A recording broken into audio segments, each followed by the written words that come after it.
The sun is shining and we're this much closer to fall break. Good morning, KU, alongside Riley Buller. I'm Brett Ivy. Riley, how you doing this morning, bud? I'm doing pretty good. How are you, Brett? I'm not too bad, man. I'm not too bad. You know, it's been a big week for all things, around KU, especially KU basketball.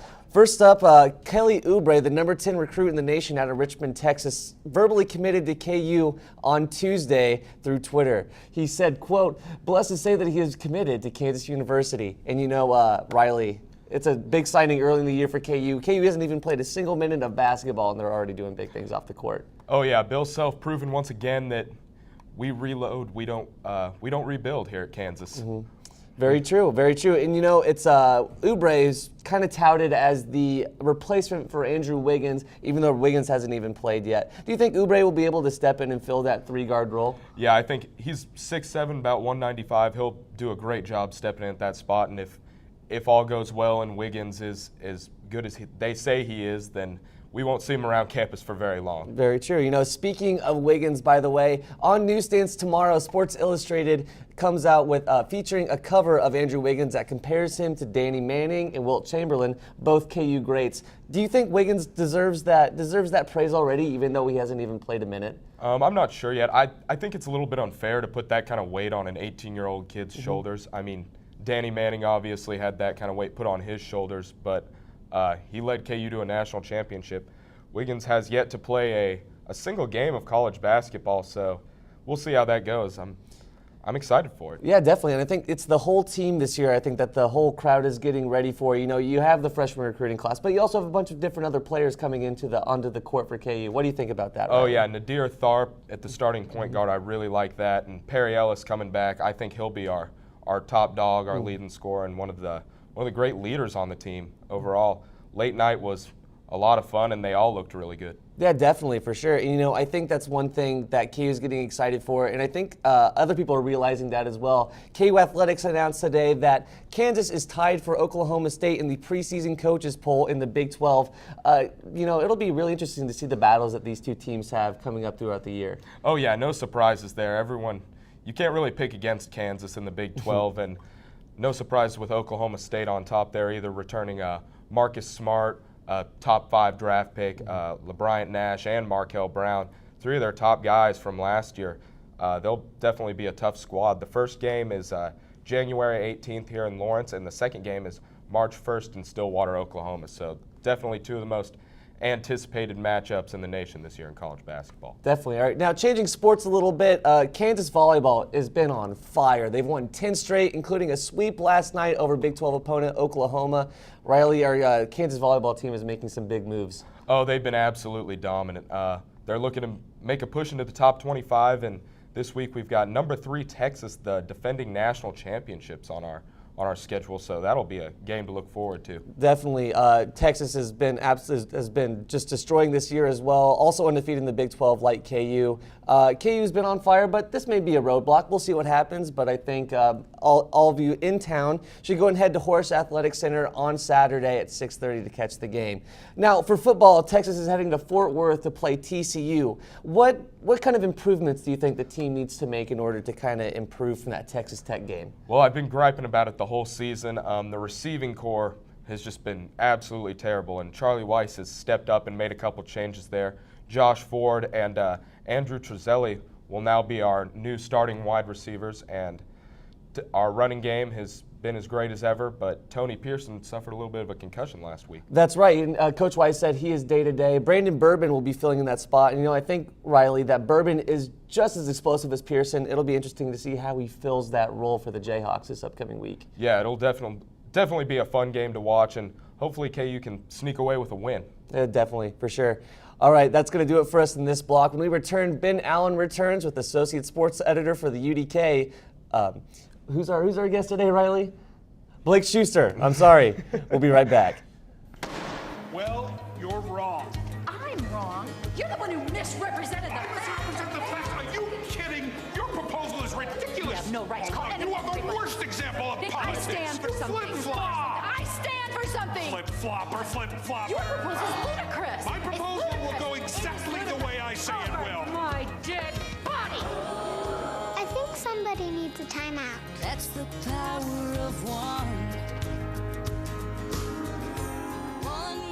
I motion that I be issued the timeout, and Wow, me too. yeah, for sure, you should get a timeout.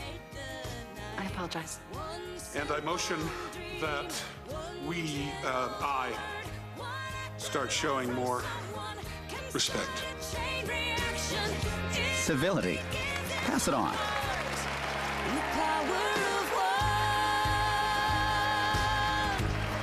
Well, welcome back, KU.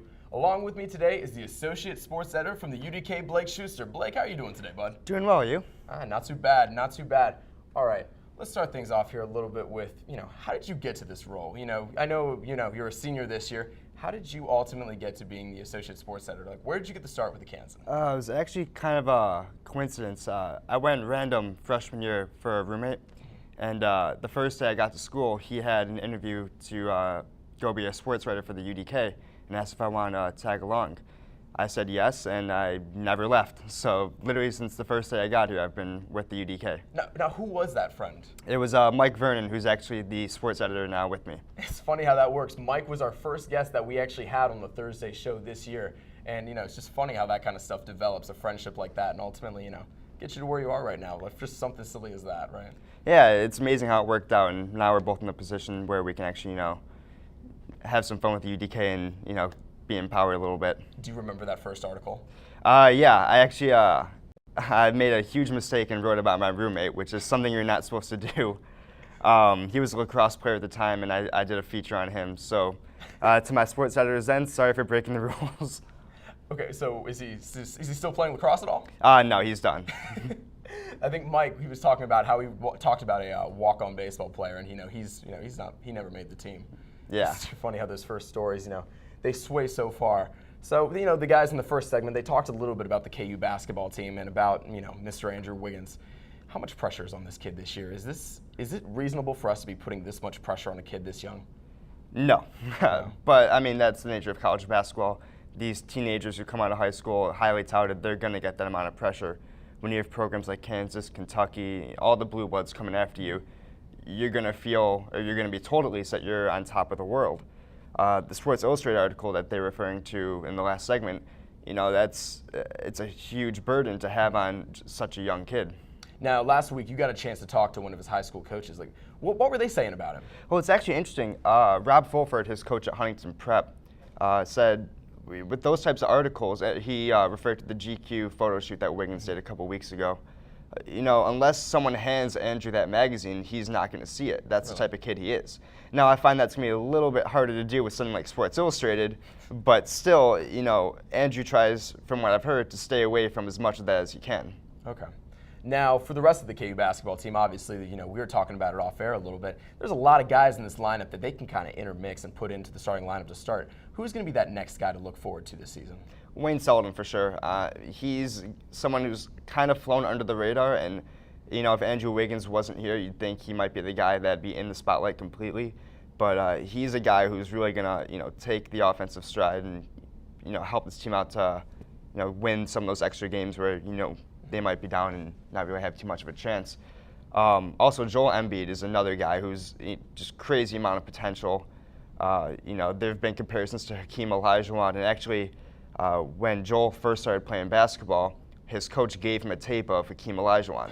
So he watches that tape every day and goes back to see what he can learn from Hakeem. So when you get those comparisons, it's literally from him watching Hakeem Olajuwon. That's a fantastic role model to have. What can we expect from Perry Ellis this year? Bill Self said it himself. He expects Perry to be the leading scorer. You think of how far Perry came last season, kind of that last third of the season when he just exploded. He was averaging close to 9 points a game towards that last little stretch, and really made an offensive step, and it just seemed like it all started to come together for him. So I expect big things from Perry this year. That's a good thing. Now, you're a big hockey fan, and obviously being from Chicago, you had a great year last year. What's it like being a Chicago sports fan? As far as hockey goes, it's pretty fun right now. Bears are on a 2-game losing streak, and baseball hasn't done anything, so... Cubs or White Sox? White Sox. White Sox. Yeah, it doesn't really matter at this point. Both teams aren't doing much. Not exactly a very high point right now for sports with that. No. Okay, so you're a senior this year. What's going to be the biggest thing you're going to miss most about KU? Covering Kansas basketball the last couple of years has been one of the biggest thrills of my life, and it's definitely going to be hard to give that up. And kind of move on from that. But, you know, it was a great ride, and I'm looking forward to finishing out this one last chapter. Well, Blake, thank you so much for coming on this morning, and it was great having you, and I hope you have a great rest of your senior year. When we return, Caitlin and Rebecca with the news. Stay tuned. Welcome back. I'm Caitlin Colhane. I'm Rebecca Luttinger, and here's your Good Morning KU news. The partial government shutdown enters day 10, and politicians on both sides still refuse to budge. President Obama asked for a private meeting with House Republicans and Senate Democrats today. They'll discuss possible solutions to the debt ceiling crisis and the stopgap spending bill. The federal government is not paying for soldier funerals because of the shutdown. Fisher House, a private foundation, will make the payments and be reimbursed by the Defense Department later. President Obama says the shutdown is a disservice to all men and women in uniform. Compensation checks to 5.1 million veterans will not be issued November 1st if the government shutdown continues.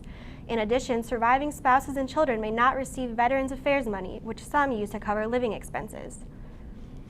The Obama administration announced Wednesday that the U.S. will be cutting aid to the Egyptian military for not acting fast enough to restore democracy. The exact amount to be cut is unidentified, but a senior Obama administrator said they are talking hundreds of millions of dollars in military assistance. The Federal Reserve started distributing the new $100 bills to banks. This is the bill's first redesign since 1996. It is intended to thwart counterfeiters with its new 3D security ribbon, ink that changes color from copper to green, and gold 100s on the front and back. The Jonas Brothers will not be following through with their 19-date tour planned for this fall. A spokesman for the band confirmed that there is a deep rift in the group and a disagreement over the direction of their music. The group was scheduled to play in Kansas City on October 31st. A KU graduate student has created a new app to help students find places to leave their bike. The Racket app uses Google Maps and Google Earth to give people a picture of where bike racks are available around campus. The app is free and available to iPhone and Android users. The St. Louis Cardinals beat the Pittsburgh Pirates 6-1 last night to advance to the National League Championship Series against the Los Angeles Dodgers. The Detroit Tigers play the Oakland A's tonight in Game 5 of the American League Division Series. That's it for the news today. For Rebecca, I'm Caitlin. One more short break, then we'll be back with Brett and Riley. If I had a superpower, what would it be? The ability to make things levitate. The ability to read other people's minds. To be able to hold my breath underwater for a long time. I would talk to the animals. I could turn water into snow. Or you could just give blood.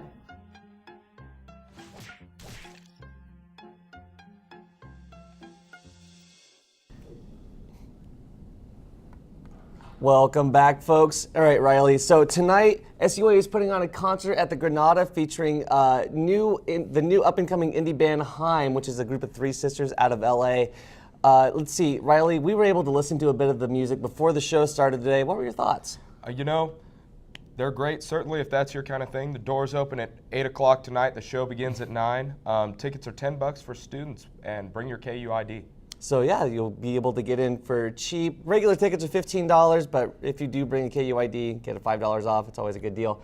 And you know, I think it's always a good idea to go support the SUA, one of the better organizations here at KU for sure. Yeah, go out and have some fun. Yeah, go have some fun. All right, guys, that's going to do it for us today. For Riley Bowler, I'm Brett Ivy. Have a great day, folks.